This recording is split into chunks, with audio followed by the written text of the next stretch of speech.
Thank you. Good morning. We're going to business chapter 15, recruitment and selection.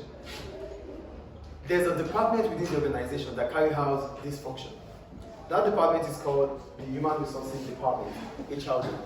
So that department ensures that the right people are chosen at the right time for the organization. So what do? They recruit workers. So what is recruitment? Recruitment involves employing new employees. That means we need new workers. There's a vacant position which needs to be filled. So we need new employee for that position, or we need a new person for that position.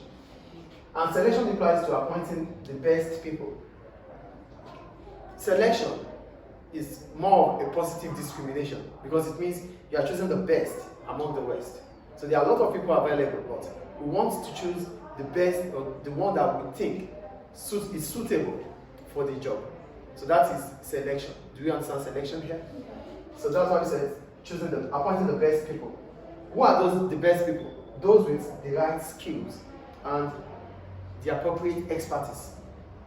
So we're going to choose him or her because he or she deserves it. He or she has what we really needed. Do we understand selection here? So that is recruitment and selection. Any question about recruitment and selection here? So we know what recruitment is, employing new employees. Selection means choosing the best people, appointing the best people, which comes through experience, skills needed for the job. So what are the stages that we go through, that businesses will go through in the course of appointing a new employee? It's not an easy task. It has to start.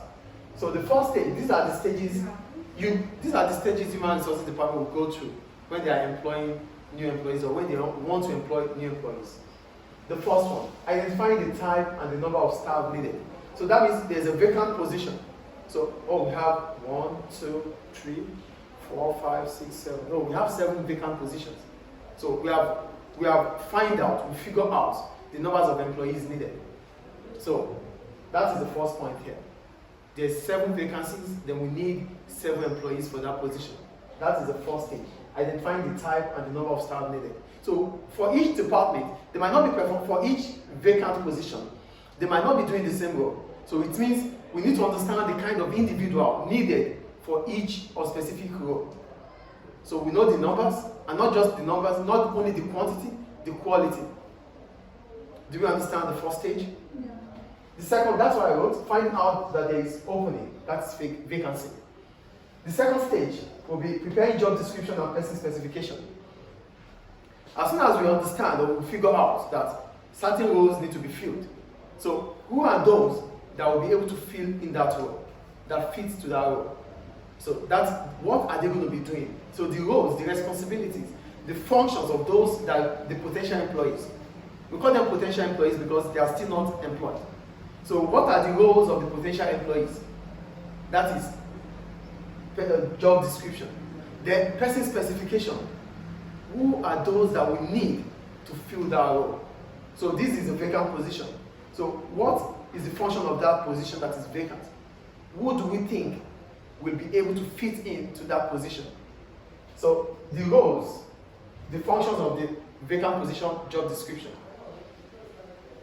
The quality needed, the skills, the qualification, the expertise, the experience, the attitude needed for that job. That is person specification. Do we understand person specification? Yeah.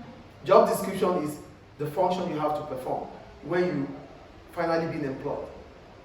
What you need to possess to be able to fit in that position.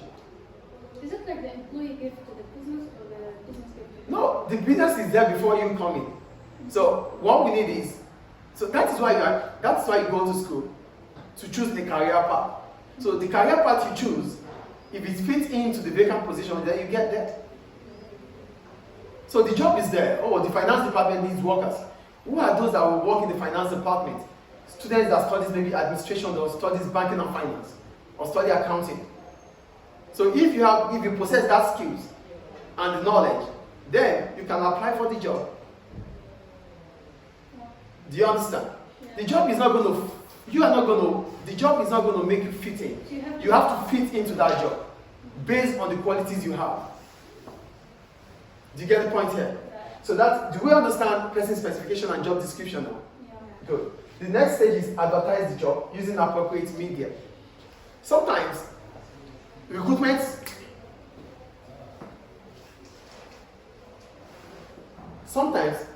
is done either internally or externally.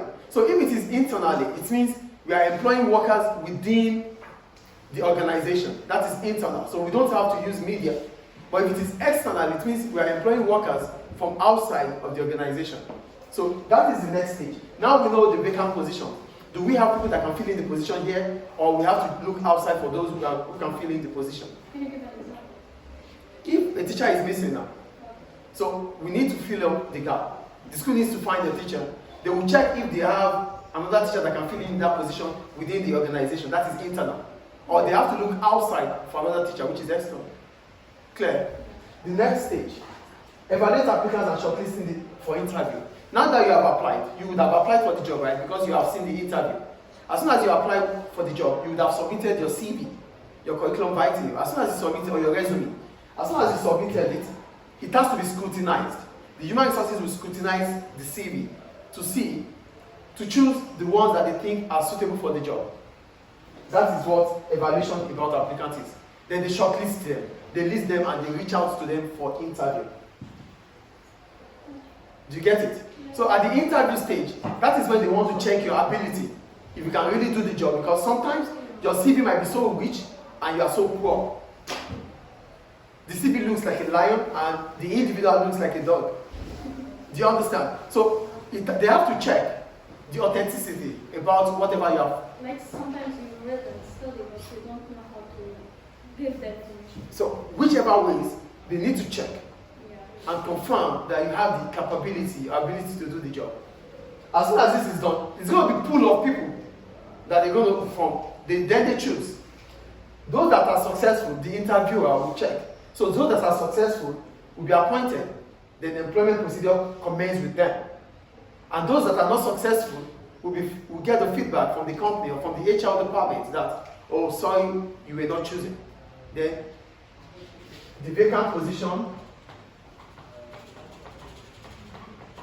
is closed because it has been filled up. Do you understand recruitment and selection now? Thank you.